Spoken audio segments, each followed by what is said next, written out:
हमसे सवाल पूछा जा रहा है कि 5 जमा 8 जमा 5 की रियाजी को कितने मुख्तलिफ तरीक़ों से हल किया जा सकता है।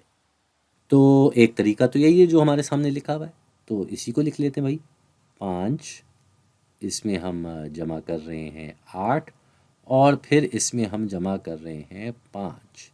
तो एक तरीका तो ये हो गया। अब 5 में 8 जमा करने का क्या मतलब है, वो ये कि हम 5 से 8 नंबर आगे जा रहे हैं। तो 5 से 8 नंबर आगे जाते हैं भाई। 6, 7, 8, 9, 10, 11, 12, 13। तो 5 से 8 नंबर आगे आते हैं तो हम 13 पे आ जाते हैं। फिर 13 में अगर हम 5 जमा करें तो हम 13 से 5 नंबर आगे जा रहे हैं। तो अब हो जाएगा 14, 15, 16, 17, 18। ये हम 18 पे आ गए। ठीक है जी, ये हमारा एक जवाब हो गया। एक और तरीका देखते हैं।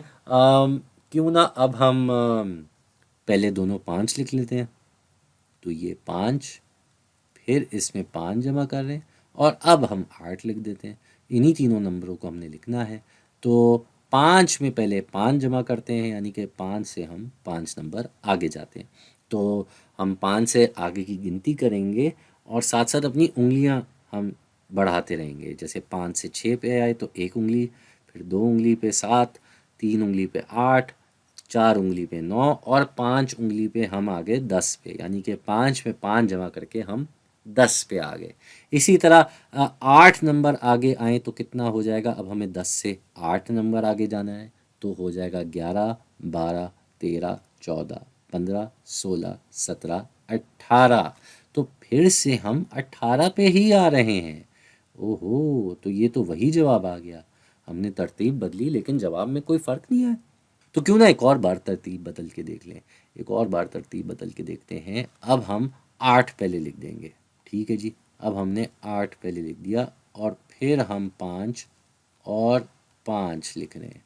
ठीक है जी, अब देखते हैं क्या हो सकता है। 8 में हमने 5 जमा करना है तो 8 से 5 नंबर आगे आएंगे। तो गिनती कर लेते हैं। 9, 10, 11, 12, 13। 8 में 5 जमा करके हम आगे 13 पे, और हमें 13 में 5 मज़ीद जमा करना है। तो अब 13 से 5 नंबर मज़ीद आगे आएंगे तो आ जाएंगे हम 14, 15, 16, 17, 18। इस बार भी हमारा जवाब 18 ही आ रहा है। तो हमने इसकी तरतीब बदली, अलग अलग तरीक़ों से इस रियाजी को लिखा, लेकिन हर बार हमारा जवाब जो है वो 18 ही आया। इससे ये बात साबित होती है कि जब आप नंबरों को आपस में जमा कर रहे होते हैं तो इनकी तरतीब बदलने से इसके जवाब पे कोई फ़र्क नहीं पड़ता। इसका जवाब बिल्कुल वैसे का वैसा ही रहता है। जमा करते हुए तरतीब बदलने से जवाब में कोई फ़र्क नहीं आता। ये आप समझे हिसाब का एक उसूल है और इसको आप जितना अच्छे तरीके से समझ तो गए ही होंगे ये वीडियो देख के, याद भी कर लें ये बात। ये उसूल है और ये बड़ा ज़रूरी उसूल है क्योंकि अंग्रेज़ों ने इसको नाम भी दिया हुआ है भाई। और क्या नाम दिया हुआ है? ये नाम दिया हुआ है कम्यूटेटिव लॉ ऑफ एडिशन।